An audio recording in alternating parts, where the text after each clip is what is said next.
Hello everyone, তোমরা সবাই কেমন আছো? আশা করি ভালো আছো, আমিও ভালো আছি। তো প্রত্যেকদিন তো আমি তোমাদের সাথে রান্নার ভিডিও শেয়ার করি, আর আজকে ভাবলাম যে আমি সবাইকে রাত্রিবেলা কীভাবে খেতে দিই সেই ভিডিওটা তোমাদের দেখাই। তো দেখো, আজকে কিন্তু আমি ফ্রাইড রাইস আর চিকেন কষাটা বানিয়ে নিয়েছি, আর সেই ভিডিওটা কিন্তু আমি তোমাদের শর্টসের মাধ্যমে দিয়ে দিয়েছি।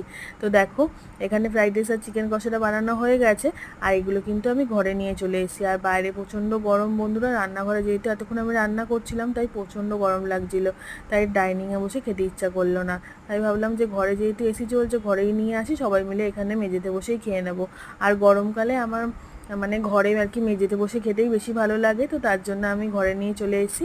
আর শ্বশুরমশাই শাশুড়ি মাকেও ডেকে নিয়েছি, এখন আমরা সবাই মিলে খাওয়া দাওয়া করবো। তো এক এক করে আমি সবার খাওয়াটাই বেড়ে দিচ্ছি। তো দেখো, ফ্রাইড রাইস আর চিকেন কষাটা বাড়া হয়ে গেছে, আর এখানে স্যালাডটাও কিন্তু আমি শসা আর পেঁয়াজটা কিন্তু আমি লেবু, বিট নুন আর গোলমরিচ দিয়ে মাখিয়ে রেখেছিলাম। তো এখন সেটাও দিয়ে দিচ্ছি। আর পাশে